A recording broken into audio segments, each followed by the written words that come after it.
చైతన్యవంతంగా తీసుకొచ్చే ఆలోచన కలిగించే నాయకుడు ఎవరున్నారని చెప్పండి అది రంగా గారు.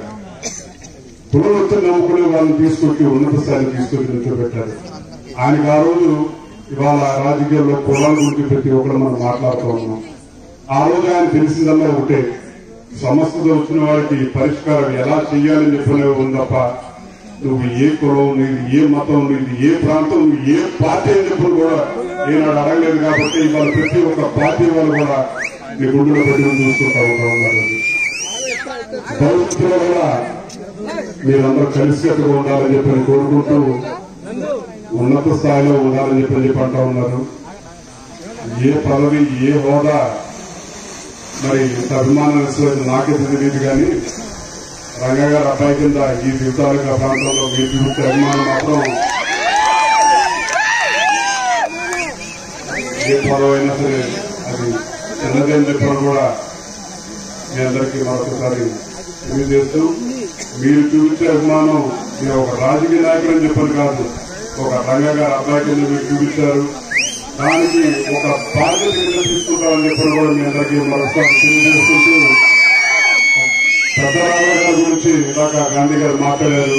ఆ రోజు ఆయన పిలుపునిచ్చారు, చేయి గెలుపు చేయాలి గెలుపు అని చెప్పండి. 50 సంవత్సరాల క్రితం వచ్చిన పిలుపు ఇవాళ కూడా వర్తిస్తుందని చెప్పండి. ఎంత ముందు చూసుకుంటే ఆ రోజు నాయకులు పిలిపించారు. కొంతమందిని ఆలోచించమని చెప్పని కోరుకుంటూ,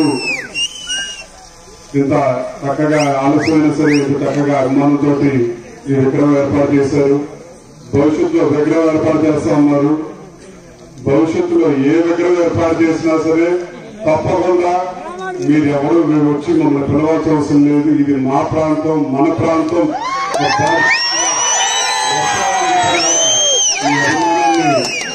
ఒక బాధ్యత తీసుకుని మేము తప్పకుండా వస్తామని చెప్పని, రంగా గారి పేరు మీద, రంగా గారి మీద అభిమానం ఎవరైతే చూపిస్తారో మీరు వాళ్ళందరూ కూడా ఎల్లప్పుడూ ఏ పార్టీ మీరు ఎక్కడున్నా సరే వాళ్ళ మీద గౌరవించాలని చెప్పని కూడా మిమ్మల్ని అందరినీ కోరుకుంటూ, నాకు అవకాశం ఇచ్చిన నా పెద్దలందరికీ మరొకసారి ధన్యవాదాలు తెలియజేస్తూ, మా కుటుంబానికి నిన్నకుంటున్న యాసం చిట్టిబాబు గారికి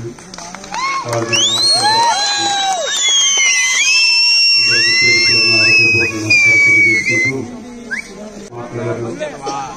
ఈ ప్రాంతానికి రంగా గారికి ఉన్న అనుబంధం కొత్తగా మనం చెప్పుకోవాల్సిన అవసరం కూడా లేదు. ఎప్పుడు అవసరం వచ్చినా సరే ఈ ప్రాంతం వారికి మాకు రంగా గారు ఉన్నారని చెప్పి ఒక భరోసా కల్పించారు.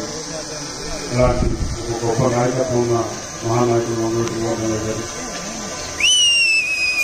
అలాగే దివిసీమని చెప్పంటే నేను అభిమానించే నాయకులు ఎవరున్నారని చెప్పంటే అది వంగవీటి మోహన్ రంగా గారు.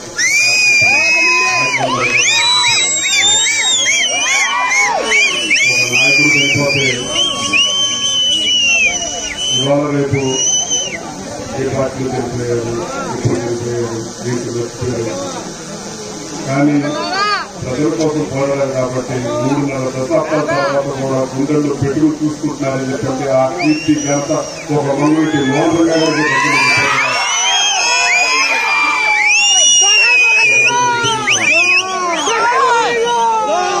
ఆయన పదవులు లేదు.